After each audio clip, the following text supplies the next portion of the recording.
Abby, call my phone. Okay, calling your phone now. Hello क्या मेरा phone तुम्हारे पास है क्या?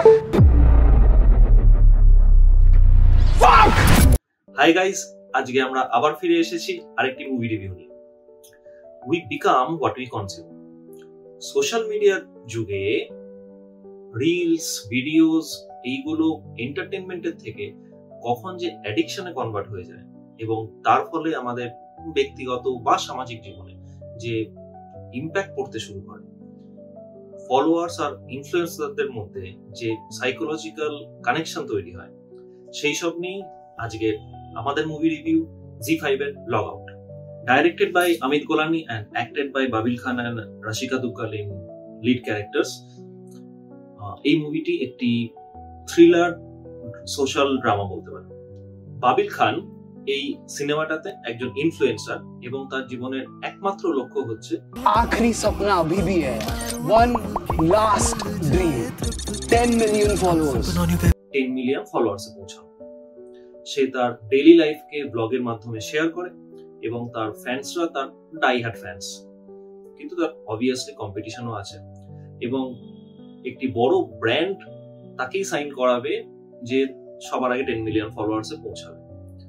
অমিত গোলানি এই সিনেমাটাতে ইনফ্লুয়েন্সারদের নিজেদের ভেতরে যে ইন্টারনাল টেনশন এবং ব্যাকস্ট্যাবিং চলে সেটাকে খুব ভালোভাবে পোর্ট্রে করেছে। ফলোয়ার্সরা যাদের ভিডিওর জন্য অপেক্ষা করে, সেই ইনফ্লুয়েন্সাররা কিন্তু তার চেয়েও বেশি অপেক্ষা করে তাদের ফলোয়ার্সদের কাছে পৌঁছানোর জন্য এবং তাদের সংখ্যা বাড়ানোর জন্য। फोन पे जीते हैं, वो डिस्ट्रैक्शन नहीं दुनिया है हमारी। মজার বিষয়, সিনেমাতে বাবিলের মুখে একটা ডায়লগ থাকে, क्या कर दिया यार तुमने? 12th में 56% लाने वाले नालायक को कहां पहुंचा दिया मेरे। এবং এইখানেই কিন্তু আসল মজাটা, কেননা যেটা খুব তাড়াতাড়ি বা খুব সহজে পাওয়া যায় এবং nothing in this world is free, তাই যদি সেটা ফ্রি হয় then you are the currency. ভিডিওটি এতদূর অবধি ভালো লাগলে আমাদের চ্যানেলটিকে অবশ্যই like and share and subscribe করবেন, কেননা এতে আমাদের অনেক মনোবল বাড়ে। ইজি ফেম, ইজি মানি দেয় যত বেশি, তার চেয়ে নেয় অনেক গুণ বেশি। সব এমনিতে স্মুথই যাচ্ছিল, বাট হঠাৎ করে এর মধ্যে বাবিল একদিন তার ফোন হারিয়ে ফেলে এবং তার সেই ফোন খুঁজে পায় তারই এক ফ্যান। গল্পের মোড় ঘুরে যায় এখান থেকে। ডিজিটাল অ্যাপ্লায়েন্সেস এবং ডিজিটাল লাইফস্টাইলের ফলে এখন ফোন তো শুধু আর ফোন নেই, ওটা মোরাললেস আমাদের জীবন হয়ে গেছে এবং এইটাকেই খুব সুন্দরভাবে সিনেমাতে পোর্ট্রে করা হয়। যেহেতু তার বাবিলের ফোন তার ফ্যানের কাছে থাকে, সে এবার বাবিলকে কন্ট্রোল করতে শুরু করে। বাবিলের এক্স গার্লফ্রেন্ড, যাকে বাবিল নিজের ভ্লগসে ইউজ করেছিল অ্যাজ পাবলিক সিম্প্যাথি, ভিউজ বাড়ানো এইসবের জন্য, তার ক্ষতি করা থেকে শুরু করে আরো নানান ভাবে সে বাবিলকে ফাঁসাতে থাকে। When the follower wants your complete attention back, things get really complicated।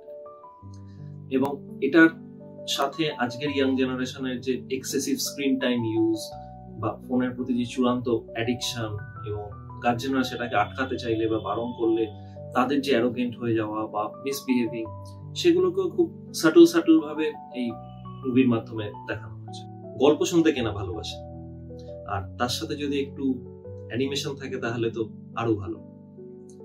সাইবি নিয়ে এসছে আপনাদের জন্য সেরকমই কিছু গল্প, চিরকালীন গল্প, সমসাময়িক গল্প। নিচে ডেসক্রিপশন লিংকে ক্লিক করুন আর আনন্দ উপভোগ করুন। টান ডাইরেকশন এবং ট্রিটমেন্টের জন্য আপনি কোনো সময় বোর হবেন।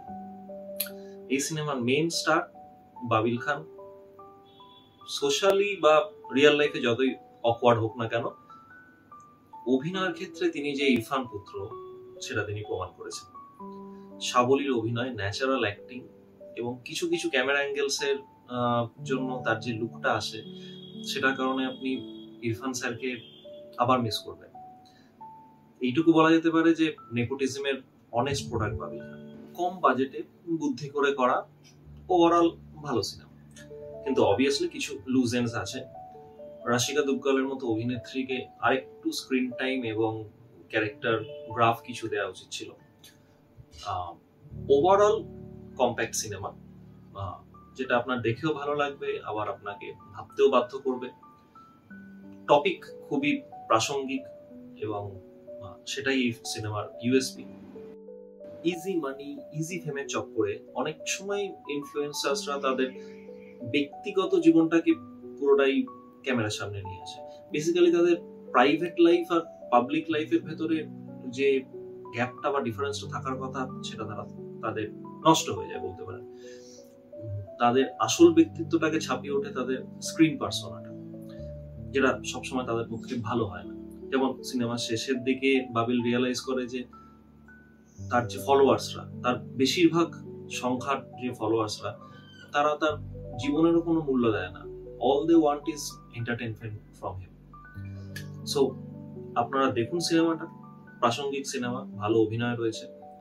দেখে আমাদের কমেন্ট বক্সে নিজেদের মতামত জানান কেমন লাগলো। আর এই মুহূর্তে যা চলছে চারিদিকে, তাতে নিজের এবং আশেপাশের লোকেদের সাথে ভালোভাবে মিশুন, কথা বলুন, তাদের খেয়াল রাখুন, নিজে ভালো থাকুন, অন্যকে